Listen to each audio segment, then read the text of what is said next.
discussão normal entre dois jovens, conseguiu atrair, num fim de mundo, no meio do nada, todas as redes de televisão do país. Ninguém acreditava, desde o início, que esse sequestro, esse cárcere privado, iria durar tanto tempo. Ficava passando direto, né? Caso Eloá, tanto é que o Brasil todo assistiu pela televisão, né?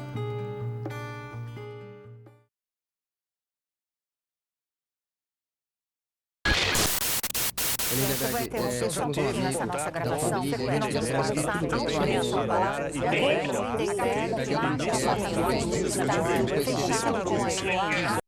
Chegou a notícia, né, de um casal de namorados que estava no apartamento já há algum tempo.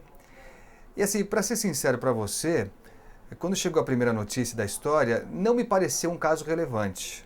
Não me pareceu um caso que provocaria tudo que provocou. Ninguém acreditava, desde o início, que esse sequestro, esse cárcere privado, iria durar tanto tempo, 5 dias, como durou. Ninguém acreditava na duração, porque era praticamente inédito aquela situação que a gente estava vendo.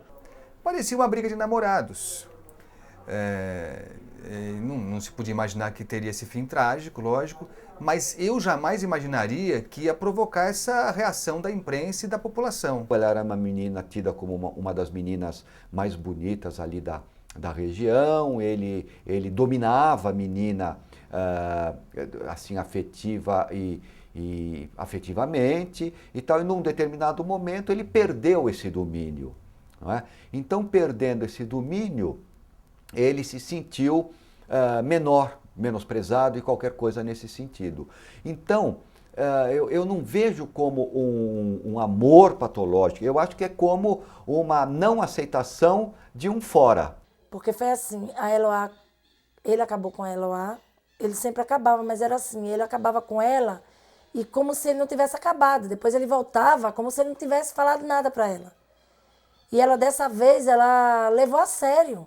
Ela não quis mais ele, mas ela amava ele. Uma pessoa que por questão passional, questão de amorosa, né? Ele pega um ente querido e faz como refém, o que ele quer? Ele não quer nada. Ele não quer fuga, ele não quer colete, ele não quer advogado, ele não quer nada, porque o que ele quer no mundinho dele ali, o que causou para ele a infelicidade, a tristeza, está ali com ele.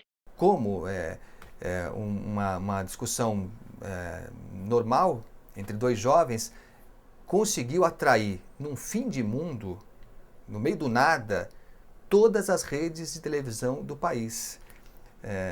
E eu digo para você de novo, eu tenho a impressão que foi esse circo montado em torno que acabou, em certa medida, fascinando aqueles jovens. É da onde? Da Sônia Abrão? Isso, da Rede TV. Tá tudo bem com você, filho? Tá tudo bem, peixe. Querido, como é que tá Eloá, vocês dois? Tá tudo tranquilo aí? Vocês estão ao vivo aí? Não, querido, pode acreditar. Estamos aqui só conversando com você. E se você quiser... Porque é o seguinte, se você estivesse ao vivo, você ia ver aí que ela acabou de aparecer e dar sinal de joia. Não, vamos colocar então na TV aqui, a gente vai ver pela TV. Estamos gravando. Se você quiser, a gente grava, eu coloco no ar o que você quiser. A nossa conversa? Vamos conversar. Eu quero te ajudar, tá? Eu quero te ajudar. Eu quero dizer para você o seguinte: o capitão garante a tua integridade. Você fica tranquilo, filho. Tá entendendo? Vocês estão ao vivo já aí? A partir do momento que ele entrou lá dentro, ele já mudou de personalidade. Porque a gente não conhecia aquela personalidade dele. Ele se transformou. Entendeu? E eu e minha família, a gente não conhecia. Você se torna uma celebridade. Por meios muito estranhos, você acaba se tornando uma celebridade. Você ganha uma atenção que talvez a sociedade nunca tenha te dado. Né? Você era um desconhecido, alguém que ninguém nunca tinha ouvido falar, e de repente você está na mídia, todo mundo querendo conversar com você, te convencer. É uma espécie de celebridade perverso, vamos dizer assim, né? Uma conquista de celebridade de um modo assustador. Tem uma máxima de Ortega y Gasset que diz o seguinte: "Eu sou eu e minha circunstância", ou seja, eu sou eu e as minhas circunstâncias. É como se você fizesse parte de algo que você assiste com frequência, que é a televisão. Você se torna um personagem daquele mundo que você assiste todos os dias, que você acostumou a incorporar no seu cotidiano. De repente você está dentro dele. Então você acaba produzindo histórias para aquela mídia que você vê com frequência, que você aprendeu a admirar pessoas por estarem ali. De repente é você que está ali naquele papel. Quando da reportagem, quando ela entrar no ar aí, você vai colocar o que eu tô falando aqui pra você, entendeu? Na íntegra, vai na íntegra, pode ficar tranquilo. Pra não acontecer igual aconteceu lá na Avenida Brasil, lá no Rio, entendeu? Claro, você quer tranquilidade, é isso? Não, eu não quero que ninguém se aproxime do prédio, porque é o seguinte, se eu se aproximar, o cara veio aí, o capitão veio aí, apertou a campainha aí, eu quase dei um tiro na menina, pensando que ele ia invadir. Se ele invadisse, mano, agora ela estaria morta, mano. É claro que as pessoas ali envolvidas e o próprio criminoso negociam com a notoriedade instantânea o tempo todo. Se valem disso, se dirigem a isso, tentam sair do isolamento que lhes foi imposto pela invisibilidade. Uma sociedade em que alguém só é alguém quando tem visibilidade é uma sociedade muito pesada e muito cruel para aqueles que se sentem invisíveis e, portanto, impotentes, né? O fato de ter acontecido como aconteceu, com cobertura ao vivo, e ele se vendo na televisão ou escutando no rádio aquilo que ele falava ao vivo, eu acho que isso cria uma certa aura de poder, de domínio, né? Ele sentindo esta aura de poder e de domínio, então isto começa a reforçar o ego dele como alguém todo-poderoso ou alguém que está entrando num determinado caminho que tem que ter um desfecho compatível com aquele poder que ele está tendo.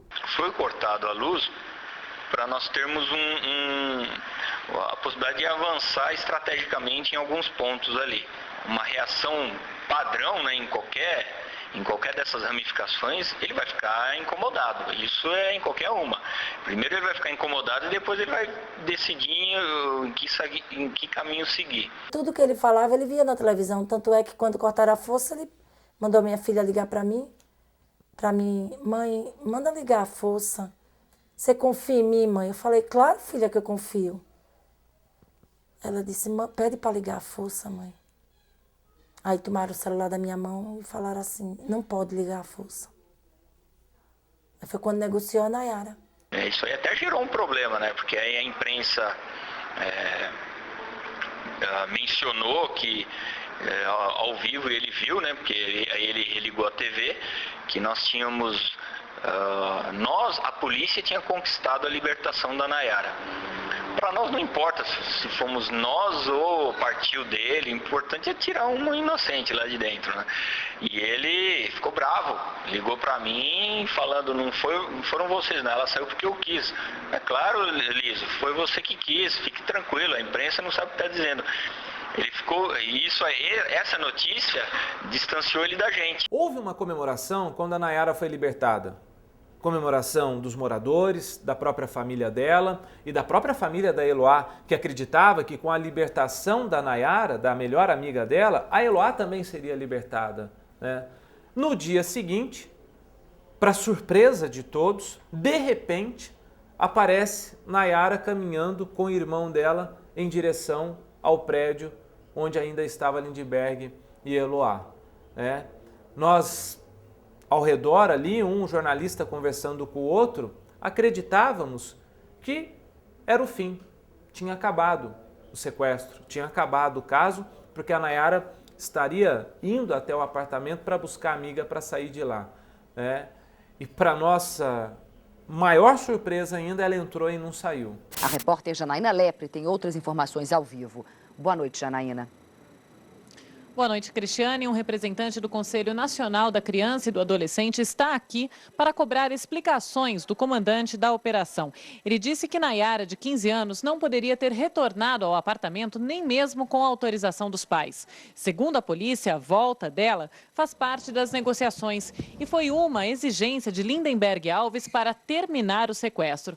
Mas depois ele voltou atrás. Nós ainda tentamos planejar algo naqueles segundos ali antes de ela entrar no cômodo, mas ficamos com receio também de ter um confronto ali, porque tinha equipe postada no apartamento lateral, na escadaria, atiradores, né? Então ficamos também na dúvida da questão de causar um confronto desnecessário, né? Entendeu? Mas em momento algum planejamos o retorno dela, isso aí não existe, né?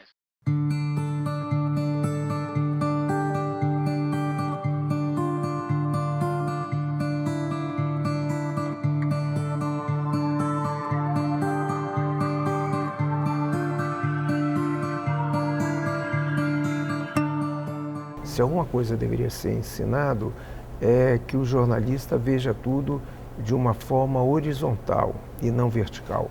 Ou seja, que o jornalista não se considere Deus, que o jornalista não se considere acima de todas as outras coisas, que ele não se considere superior àquele objeto só porque ele tem um meio por trás dele, só porque ele é capaz de falar com milhões de pessoas ao mesmo tempo. Nossa produção já teve um contato com o Lindenberg, também com a Nayara e com a Eloá, ok? E nesse contato, o Lindenberg declarou que vai se entregar a qualquer momento. Isso está para acontecer. Ou seja, em outras palavras, né, ele já desistiu dessa situação, já se arrependeu e a qualquer momento nós vamos ter a imagem dele saindo de dentro desse apartamento, da Eloá sendo libertada e da Nayara, que foi lá fazer a negociação por telefone junto com a polícia, também deixando o apartamento. Ele mesmo se sente acima do bem e do mal, né?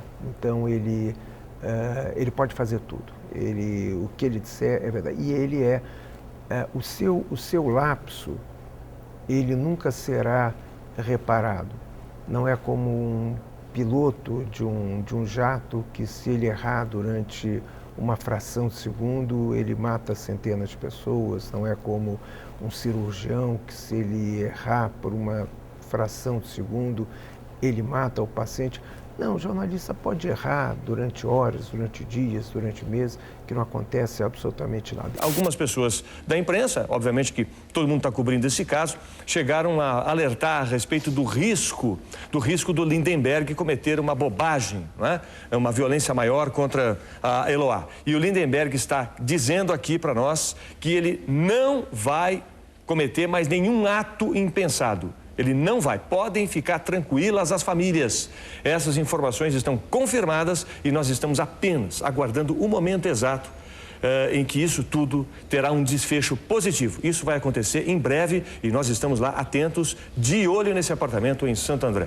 Está na raiz de toda aquela cobertura é a confusão crescente que está se dando no nosso campo, no campo da informação, entre jornalismo e entretenimento, entre informação e espetáculo.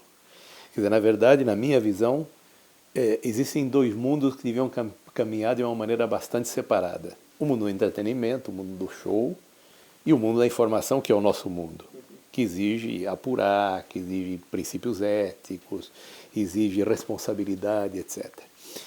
O que me pareceu na cobertura é que a cobertura, a partir de certo momento, ela deixou de ser conduzida dentro do marco da informação e passou a ser pautada dentro do marco do espetáculo. Se os três puderem, um deles dar um sinal, acenar, fazer alguma coisa para mostrar para todo mundo, para deixar todo mundo mais calmo. Isso. E até mesmo acabar com especulações de que ele estaria continuando a ameaçar as duas meninas, eu acho, e que ele não está, que ele deixou bem claro pra gente aqui, que não está, seria uma coisa, eu acho que sensata da parte dele, até mesmo para deixar, quem sabe, os pais, a mãe dele mais calma, os pais das meninas, os familiares, as pessoas que estão aí próximo, para mostrar que tá tudo bem, que vai se resolver o mais rápido possível. possível. Os 3 que eu sei que estão assistindo, Lindenberg, se você estiver assistindo a gente, por favor, faça esse gesto, faça a prova das meninas, simplesmente acenar qualquer sinal para mostrar que está tudo bem. O que é o sensacionalismo se não o culto das sensações? O que é o culto das sensações se não o combate à razão? O sensacionalismo de alguma maneira é uma forma de obter impacto na opinião pública, explorando ou suscitando algo que faz parte da natureza humana. Quer dizer, todos nós temos curiosidade pelo mórbido, todo mundo. Eu, você, ele, todos nós temos curiosidade pelo mórbido. Uma imprensa responsável noticia o mórbido quando é um fato noticiável. Uma imprensa menos responsável produz o mórbido, incha o móvel, alavanca o mórbido como critério de audiência. Mas praticamente todo mundo faz isso, porque é um produto excelente de consumo, é um consumo certíssimo. Você divulgou sangue, tragédia, crueldade, desumanidade, é certeza, você vai ter público, Então todo mundo faz isso, tem sanções, mas as sanções não chegam a intimidar a mídia. Ela então vai mais para esse sentido comercial mesmo da coisa, ela está ali para faturar o dela. O jornalista que cumpre esse papel é um papel muitas vezes sujo, não é um papel limpo, não é um papel bonito, é um papel explorador. Você fica explorando esse lado emocional das pessoas. Isso é, digamos, horrível para o ser humano. Você ter como profissão explorar a emoção alheia. O jornalismo constrói liberdade, constrói informação quando procura ter parte com a razão. Se ele é apenas a exploração de sensações e o fortalecimento das sensações, ele está a serviço da fúria. E a fúria na multidão é totalmente ingovernável. A razão pela qual isso sempre fez sucesso é que o leitor sempre quis ver, ele sempre quer ver, o espectador, ele sempre está ansioso de ver uma vida pior do que a sua, uma desgraça maior do que a sua. Então, quando ele liga a televisão, quando ele abre o jornal, ele tem problemas financeiros, ele tem problemas familiares, mas ele se alivia ao ver pessoas que têm problemas muito maiores do que os seus. Por que esses programas de televisão tão sanguinários, violentos, horríveis, digamos assim, eles dão ibope? As pessoas gostam? Minha resposta